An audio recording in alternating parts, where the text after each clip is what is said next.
lit. Roll up to the party, roll up to the party. Good morning and welcome back to the One Celtic Fans View this morning. It is Tuesday morning. It's Tuesday morning and it is game day. It is game day and it's Dinamo Zagreb away in the Champions League. Absolutely fantastic game. I'm going to give you my predicted 11 in just a minute. I'm going to give you my starting 11. But there's a couple of interviews that Celtic released last night that I think we should need to listen to. One is Daniel Cummins. Yes, the player that we've all been talking about. Won't he sign a new contract before the end of December? And will he be sold in January if he's not signed a contract, along with Greg Taylor? But that's all for the future. But let's listen to Daniel Cummins before we listen to the big man himself, Cameron Carter-Vickers. In fact, we'll listen to Cameron Carter-Vickers first, and then we'll listen to Daniel Cummins. No, it's really, really nice. It looks like an old but historic kind of stadium. The pitch looks great as well, which is good for tomorrow. Yeah, we know there's going to be a very partisan home crowd here tomorrow. Is that something that you can maybe use? That kind of atmosphere. Yeah, I think as a group we enjoy them kind of environments. I think playing at home you get that, and so we're kind of used to that. But definitely when you go away, it's good to kind of have a good atmosphere and hear the crowd are into the game. You've had some good away performances in Europe. I know this is your first European trip this season, but how much would you love to build on that and get an away win? Yeah, I think that's the aim. Every game we go and we aim to win. But obviously we know at this level it can be difficult at times, and I thought the game in Atalanta kind of showed that the team had real spirit and kind of grit to grind out a 0-0 performance was definitely a good one for us. And like you're saying, now it's just about kind of building on that and seeing if we can take it a step further. That was one of, if not the best defensive performances this season from Celtic. The manager was a little bit critical after the defensive performance at the weekend against Hibs, particularly the press. Is that something you need to get back up to level? Yeah, I think obviously the game over in Italy and then the game in Hibs is obviously it's all defending, but it's two very different types of defending. What kind of defending we'll have to do tomorrow night, I'm not sure yet. We'll see how the game plans out, but I think in all areas of our game we want to be solid. So it's definitely stuff we can take from the weekend that we can improve on, and also know that we showed in previous games this season that kind of more box defending we're also good at as well. So if you believe what you read in the media, then the opposition tomorrow night are in disarray. They're in crisis. Having said that, they've had 7 points in the Champions League. How important is it to block out all that noise and just concentrate and focus against what will be a tough game? Yeah, to be honest, I didn't know that, what the media are saying, to be honest. So for me, pretty easy. But I think it's the same as every game we play in, really. There's always noise around the game, but for us it's about kind of what happens on the pitch, and that's kind of our main focus. As I said already, you've missed the last couple of European trips through injury. How much are you looking forward to experiencing it tomorrow? Yeah, definitely looking forward to it. I think every Champions League game for Celtic is definitely a great occasion and good experience to be a part of, and looking forward to tomorrow night. Good. Tonight even. He's looking forward to tonight. That was put out late last night by Celtic in Zagreb, and it was interesting to hear. Even why are we even talking about it? Why are we Celtic? I've said this many times. Celtic need to take lead of the narrative. They need to control the narrative, and we shouldn't have our own media team saying there's a lot of talk about Zagreb having a lot of players out. Who cares what the media are saying? Who cares what people outside Celtic are saying? Take control of the narrative, make it all focused about Celtic, make it about focus what we can do, never mind focusing about what other people are saying outside Celtic. And I think that's twice now in the past 24 hours that we've had interviews where we've let other people control the narrative. And I know that that's the media's job, is to try and control the narrative and ask questions and bemoan the fact that they don't ask the right type of questions sometimes. But Cameron Carter-Vickers answered it right. He said, I didn't even know that. I don't look at the media. Fucking better things to do. I'm listening to my pods and earpods and we're not looking at the media. That's the last thing that we're doing when we're travelling. Anyway, let's listen to Daniel Cummins before we talk about my predicted team for Dinamo Zagreb versus Celtic tonight. Yeah, it's going to be a fantastic game, and I think that Brendan Rodgers will go with his strongest starting 11. And I'll tell you that in just a second. But last night, Daniel Cummins, yes, Daniel Cummins, the youth player who many say that he should be in and around the Celtic first team. He's scoring goals for fun in the lower league for Celtic, and also in Europe. But Daniel Cummins has not signed a new contract yet. And this video was put out late last night by Celtic. So let's listen to Daniel Cummins, who's talking about the Youth League. And come on, Dinamo Zagreb, he says. I really look forward to it. All the boys are the exact same. Obviously, it's been a brilliant campaign for us as a team, and we just kind of want to end it on a high and get the 3 points, but we're all looking forward to the game. You talk about it being a brilliant campaign, which it has been. We'll come to that just as a team in a second, but from your point of view, 5 UEFA Youth League games this season, 5 goals, you've been on fire. So just from your own point of view, first of all, how happy are you with how it's going personally? Yeah, I've been buzzing with my own performance, but at the end of the day, it's the team, and we've qualified, so that was the end goal. But for myself, obviously as a striker, you're happy with goals and contributing to the team. That's been the main thing for me. As a striker, obviously, you get the opportunity more times than not. Right now, you're putting it in the back of the net. But in terms of those opportunities coming, clearly you've got a good relationship with the rest of the forward line, the rest of the team. So just how much do you feel that's developing as the season goes on?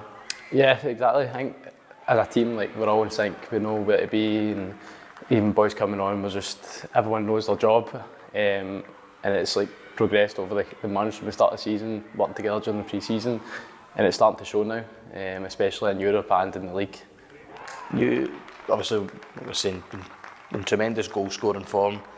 I know you're saying it's obviously fantastic to contribute to the team, but from your own point of view as well, when the ball hits the back of the net, it looks like you're thoroughly enjoying it and enjoying those moments of scoring in the hoops. It means everything to me to score for your boyhood club and at the big stage in Europe as well, and I think that shows the celebrations I've been doing over the last games. But the main thing is the team's doing well and we're getting wins along the way. Absolutely, and those wins have obviously contributed to you guys already being through to the next stage in the Youth League. Obviously there's still work to do in terms of trying to finish as high up the table, but just as a collective, how good does that feel? This unit, this team has went out and has been successful in Europe. It's brilliant for all the boys and all the boys' confidence. I think at the start of the season, the campaign, we didn't really set any targets. We just kind of wanted to go out there and impose our game and not go out there to just take part and go and challenge. And I think we've done excellent with that, and we just kind of want to finish the campaign on a high and then see what it takes us in the league. And obviously before this game tomorrow, we're in the hotel the night before. From your point of view, how are the boys feeling about tomorrow's game, and how much are you looking forward to hopefully getting another 3 points on the board? Oh, the boys are buzzing. I think there's no fear for any of us, especially we're already through, but that doesn't change anything. We just go out there and we see what happens in the game, and hopefully with a team that has 3 points at the end of the game. And hopefully you end up with 6 goals in 6 games. Hopefully the ratio is still the same with the goals in games. That's an interesting one. It's a boy that's full of confidence, and it's a strange one. Why, when Brendan Rodgers did speak at the start of the season in America, and he was interviewed and he was asked about the fact that he did want 2 strikers brought in this summer. One was obviously Adamida and Ian Other after losing Rocco Vata. Is this going to go the exact same way? For someone that's scoring so many goals, there has to be something else behind it. There has to be something going on in the background for the reason that he's not being brought into the Celtic first team. And maybe he's not being brought into the Celtic first team because he's not signed a new contract, or maybe Brendan Rodgers doesn't think he's good enough for Celtic. Have we ever thought about that? Celtic have been linked with a £7 million midfielder in France. They were linked with him in the summer, and he has he's notified the club and Leon that he wants to leave, and that Celtic could be allegedly sniffing around about him again. It's one of these things that if Brendan Rodgers doesn't think that he's going to be a £9-10 million player, he's not going to keep him at the club. But at the same time, we're bemoaning the fact that players are not getting their opportunity. But then who do you drop from the bench to bring in Daniel Cummins? Brendan Rodgers likes to have one player for kind of each position on the field. And I mean, if Adam Ida's on the bench, if Adam Ida's starting, Kyogo's on the bench, you're not going to drop any of those 2. He's only going to get a chance in the team if one of those 2 are injured. And that's the reality of being a Celtic player just now, and especially being a Celtic youth player, is the fact that we only play with that one striker. So it is very difficult for Brendan Rodgers to bring the youth players into the team.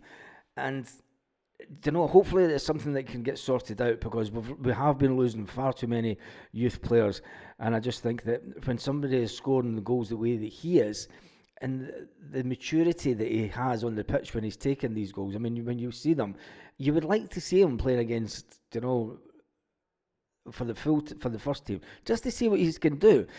And as we get closer to January, it may be the case that we're not going to see Daniel Cummins in the Celtic first team at all, because if he's not signed that new contract and he's only got 6 months to go, you know what's going to happen. Celtic are going to punt him the way that they have done many other players. Anyway, let's get down to business, as they say. Let's talk about the game tonight and the Dinamo Zagreb team. It's an easy pick for me, and it'll be an easy pick for Brendan Rodgers. Brendan Rodgers did say in the interview last night that we do have enough time for recovery.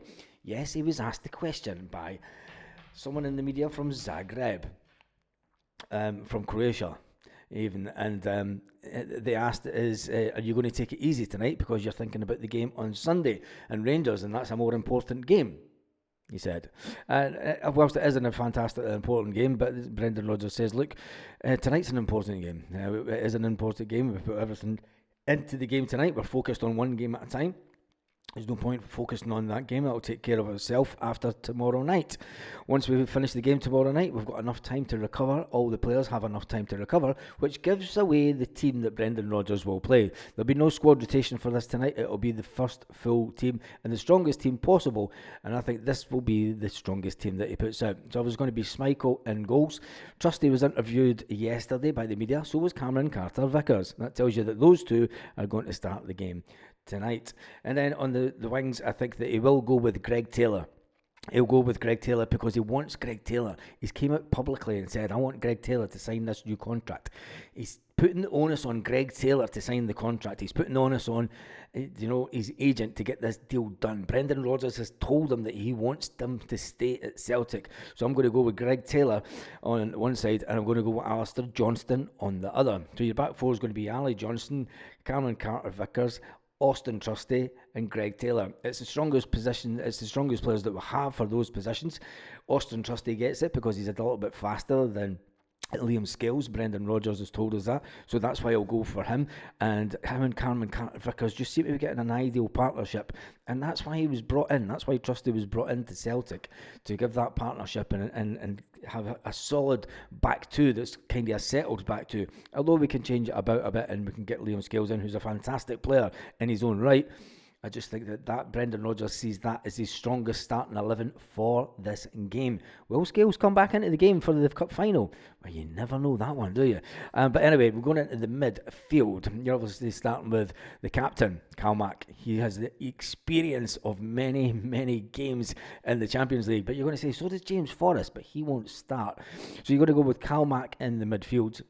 And beside him is Rio Hatate. Rio Hatate, who I think is in fine form this season. He hasn't let his form drop at all, really, this season. He was a little bit off at the start of the season, as he always is, because he's always got this thing in the back of his mind that there may be someone come in for him. But once the transfer window closes, he tends to settle down as a player.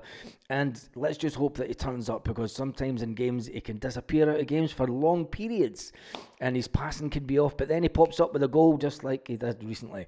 And I think that he will be on form tonight, because this is the league, this is the high level that he wants to be playing at on a regular basis. So it's Kalmak and Rio Hatate. So who will play beside them? Will it be Arne Engels or will it be Paulo Bernardo? I think the manager will go for Paulo Bernardo on this occasion. And just because of the experience that we had last year with Paulo Bernardo in the Champions League. And when he comes on, he makes that little bit of a difference. But I could be completely wrong. He might go with Arne Engels. But if it was me, I would go with Paulo Bernardo, because I think that is the best possible three that we do have in the midfield, experience-wise. Nothing against Arne Engels, and I'm not saying that he's not good enough or he's too young. I just think that when it's experience, and for this game tonight, I think Paulo Bernardo just edges it in front of Arne Engels. Now it comes to the front three. There's no one else that you're going to pick. It has to be Kyogo has to start the game. The pace that he has to get in behind defenders, they will see this game as a must-win for them. They can jump above Celtic in the league. They're teetering down near the 23-point mark. They're 23rd position, with Real Madrid in 24th position.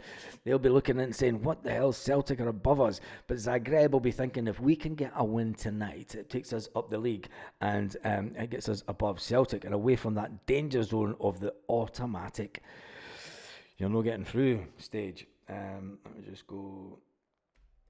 But when you look at the league's positions, Celtic are sitting down in 20th position.